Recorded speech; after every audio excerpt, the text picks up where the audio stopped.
샬롬, 3월 15일 토요일 이슬기도신 여러분 환영합니다. 우리 암송하고 시작하겠습니다. 요한일서 5장 4절입니다. 무릇 하나님께로부터 난 자마다 세상을 이기느니라. 세상을 이기는 승리는 이것이니 우리의 믿음이니라. 한 번 더 합니다. 무릇 하나님께로부터 난 자마다 세상을 이기느니라. 세상을 이기는 승리는 이것이니 우리의 믿음이니라. 아멘. 오늘 우리가 살펴볼 말씀은 출애굽기 26장, 요한복음 5장, 잠언 2장, 갈라디아서 1장입니다. 네, 본문을 이유라는 주제 단어를 통해서 살펴보도록 하겠습니다. 출애굽기 26장은요. 성막의 구조와 자재에 관한 상세한 지침을 다루고 있어요. 25장에서 계속 이어지는데요. 25장이 성막 내부의 성물들을 설명했다면 26장은 성막 자체를 어떻게 지을지에 초점을 맞추고 있습니다. 어, 하나님은 왜 이런 건축 세부 사항에 신경을 쓰셨는지 어제도 말씀을 좀 드렸지만요. 또 다른 측면들을 찾아보자면 성막의 구조는 영적 진리를 물리적으로 좀 보여주기 위함이었습니다. 여러 층의 덮개는 하나님의 보호를, 견고한 널판은 믿음의 기초를 이제 상징한다고 볼 수 있겠죠. 또한 성소와 지성소를 구분하는 휘장은 거룩하신 하나님께 함부로 접근할 수 없다는 그런 사항들을 우리에게 가르쳐 주죠. 특별히 주목할 점은 성막이 분해와 재조립이 가능하도록 설계된 건데요. 이것은 광야 생활 중 이동하는 것이 필요했기 때문이지만 동시에 하나님의 임재가 한 곳에 고정된 것이 아니라 백성과 함께 한다라는 움직인다라는 그 중요한 메시지를 담고 있습니다. 이 모든 구조적인 요소들은 단순한 건축 지침이 아니라 하나님과 인간의 관계와 예배의 본질에 관한 그 깊은 영적 교훈을 담고 있다라고 할 수가 있겠어요. 그리고 요한복음입니다. 요한복음 5장에서는 예수님이 베데스다 못가에서 그 38년 된 중풍병자를 고치시는 이야기가 나오죠. 예수님은 왜 많은 병자 중에서 특별히 이 사람을 고치셨을까요? 무엇보다 예수님은 이 치유를 통해서 하나님의 능력을 드러내고자 하셨어요. 38년이나 병을 앓았다는 것은 숫자가 그냥 오래됐다 이런 차원보다도 인간의 방법으로는 도저히 해결할 수 없는 상황이었다라는 겁니다. 하지만 예수님의 말 한마디, 일어나 내 자리를 들고 걸어가라 라는 말로 즉시 치유가 되었죠. 이것은 예수님 안에서 하나님의 놀라운 치유 능력이 나타남을 보여주는 겁니다. 또한 예수님은 안식일에 의도적으로 이 사람을 고치심으로써 안식일의 진정한 의미를 가르쳐 주셨습니다. 종교 지도자들은 규칙에만 집착을 했었는데요. 예수님은 안식일이 사랑과 회복, 자유를 위한 날임을 보여주셨죠. 마지막으로 이 사건 이후 예수님은 자신의 신적 권위에 대해서 선언을 하셨습니다. 내 아버지께서 일하시니 나도 일한다 라고 말씀하심으로써 하나님과 동등한 권위를 가지고 있음을 드러내셨습니다. 이 치유는 단순한 기적이 아니라 예수님의 신성을 증명하는 사건이었다라고 할 수 있습니다. 잠언입니다. 잠언 2장에서 솔로몬은 왜 이렇게 지혜와 지식을 강조했을까요? 우선 솔로몬은 지혜가 악한 길에서 사람들을 보호한다는 것을 알았습니다. 그는 지혜가 내 마음에 들어가고 지식이 내 영혼을 즐겁게 되면 분별력이 너를 지키고 명철이 너를 보호하여 악한 자의 길과 패역을 말하는 자로부터 건져내리라 이렇게 말하죠. 지혜는 우리가 잘못된 선택을 피하게 해주는 보호막 같은 거라고 할 수 있습니다. 또한 솔로몬은 지혜가 의로운 삶의 길을 발견하게 해준다고 가르쳤어요. 지혜를 얻은 사람은 정직한 자의 길을 지키고 선한 자의 길을 따르게 된다고 했죠. 지혜는 단순한 지식이 아니라 올바른 삶의 방향을 제시해주는 나침반이라고 할 수 있습니다. 마지막으로 솔로몬은 지혜를 통해서 하나님께 순종하는 삶의 축복을 깨닫게 하고 싶었어요. 그는 지혜를 얻은 자는 땅에 거하게 되고 완전한 자가 땅에 남게 된다고 약속을 했죠. 지혜로운 삶은 하나님의 축복과 보호를 경험하는 삶이라는 겁니다.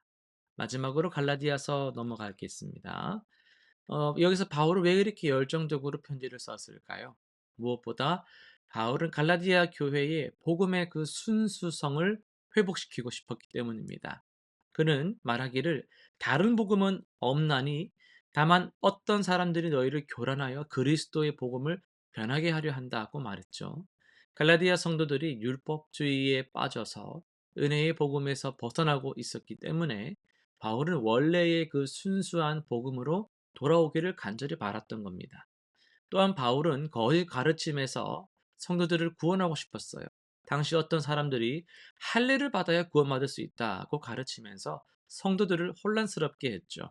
바울은 이런 거짓 가르침의 위험성을 경고하고 오직 그리스도 안에서 은혜로 구원받는다는 진리를 다시 확립하려고 했습니다. 마지막으로 바울은 사도로서의 권위를 확립할 필요가 있었어요. 그는 나의 복음은 사람에게서 받은 것도 아니요 배운 것도 아니요 오직 예수 그리스도의 계시로 말미암은 것이라고 강조했습니다. 이것은 자신의 그 사도직이 예수님께 직접 부르심을 받았음을 분명히 함으로써 자신이 전하는 메시지가 하나님으로부터 온 진리라는 것을 증명하려는 의도였다라는 거예요. 오늘 이 갈라디아서 말씀을 조금 더 상세하게 살펴볼 텐데요. 핵심 메시지는 바울이 갈라디아 교회 편지를 쓴 단 하나의 이유가 복음의 순수성을 회복하기 위함이었다라는 겁니다. 바울이 마음이 급한 거예요. 다른 서신들과는 달리 이 갈라디아서에서는요. 감사 인사도 없이 바로 책망으로 시작을 하지 않습니까? 그런 갈라디아 성도들이 지금 다른 복음을 따르는 모습에 충격을 받은 거예요. 율법주의자들이 갈라디아 교회에 와서 아까 어떻게 말했다고요? 그리스도를 믿는 것만으로는 부족해. 구원받으려면 할례도 받고 율법도 지켜야 돼. 그들은 복음에 플러스 알파를 자꾸 더했다라는 거예요. 이게 왜 이렇게 심각한 문제였을까요? 복음은 단순하거든요. 예수 그리스도께서 우리 죄를 위해 죽으시고 부활하셨으며 그를 믿는 자에게 구원을 주신다는 겁니다. 복음은 전적인 하나님의 은혜인 거죠. 우리가 할 일은 그저 그 예수 그리스도의 그 사역과 그 일들을 모든 것들을 믿음으로 받아들이는 것뿐입니다. 여기에다가 그리고 그러나 그럼에도 이런 것들을 붙이는 순간 그건 더 이상 순수한 복음이 아닌 거예요. 그리스도를 믿으면 구원받는다. 그리고 이것도 해야 된다라고 말하는 순간 우리는 은혜로 복음을 받는 것을 무너뜨리는 거라는 거죠. 바울은 이 문제가 얼마나 심각한지를 알았기 때문에 강력하게 경고를 하는 거예요. 갈라디아서 1장 8절에 보면 우리나 혹은 하늘로부터 온 천사라도 우리가 너희에게 전한 복음 외에 다른 복음을 전하면 저주를 받을지어다라고 말씀합니다. 여러분, 이건 생각해 볼 문제입니다. 바울은 다른 어떤 주체에 대해서도 이렇게 강력한 표현을 쓴 적이 없어요. 오늘날 우리도 종종 복음에 무언가를 더하려는 유혹에 빠질 때가 있습니다. 뭐 그리스도를 믿으면 구원받는다. 그리고 이런 교회에 다녀야 된다. 이런 경험이 있어야 된다. 이런 규칙을 지켜야 된다. 그러나 복음에 뭔가를 더할 때마다 우리는 그리스도의 십자가 사역이 불충분하다고 말하는 셈입니다. 그리스도께서 이루신 일에 우리의 노력을 더해야 한다면 그것은 더 이상 은혜라고 말할 수가 없는 거예요. 갈라디아 성도들이 보낸 갈라디아 성도들에게 보낸 바울의 절박한 편지는 오늘 우리에게도 중요한 질문을 던집니다. 당신은 어떤 복음을 믿고 있느냐라는 거죠. 순수한 그리스도의 복음입니까? 아니면 플러스 알파의 복음입니까? 복음의 순수성을 지키는 것이 중요한 이유는 그것이 우리의 자유와 직결되기 때문입니다. 바울은 나중에 이렇게 말합니다. 그리스도께서 우리를 자유롭게 하려고 자유를 주셨으니 그러므로 굳건하게 서서 다시는 종의 멍에를 맺지 말라. 복음에 뭔가를 더할 때마다 우리는 자유를 잃고 멍에를 짊어지게 됩니다. 진정한 자유는 그리스도만으로 충분하다는 진리를 받아들일 때 경험하게 되는 거예요. 오늘 순수한 복음으로 돌아갑시다. 그리스도의 십자가만으로 충분하다는 진리를 다시 붙잡아야 합니다. 그리고 그 복음이 주는 자유와 기쁨을 온전히 누리시기를 바랍니다. 실천사항 세 가지 한번 정해 볼까요? 첫 번째는 내 신앙에 불필요하게 더해진, 그래도 '이런 거 해야 되지. 내가 뭐 하지 않을까.'라는 것들이 있다면 한번 살펴보는 시간을 가져 보시기 바랍니다. 두 번째, 그리스도의 십자가만으로 충분하다는 복음의 단순함을 매일 한번 생각해 보시면 좋겠고요. 세 번째, 복음의 순수성을 지키면서도 사랑으로 다른 이들을 대하는 균형을 한번 찾아보시길 바랍니다. 기도 제목 세 가지 정해 볼게요. 복음의 순수성을 지키는 지혜와 분별력을 주시옵소서. 두 번째요. 복음이 주는 참된 자유를 날마다 경험하게 하여 주옵소서. 세 번째요.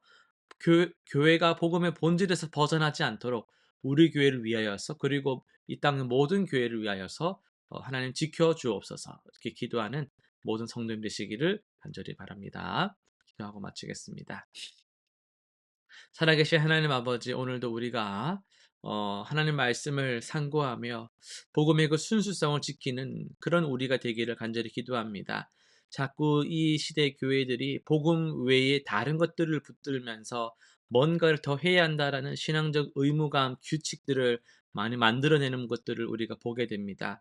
예수 그리스도의 그 순수한 복음만을 우리가 더욱더 붙들게 하시고, 거기서부터 비롯되는 자유와 그 은혜를 온전하게 누릴 수 있는 우리 모든 성도들의 삶이 되게 하여 주옵소서. 감사드리며 예수님의 이름으로 기도드립니다. 아멘.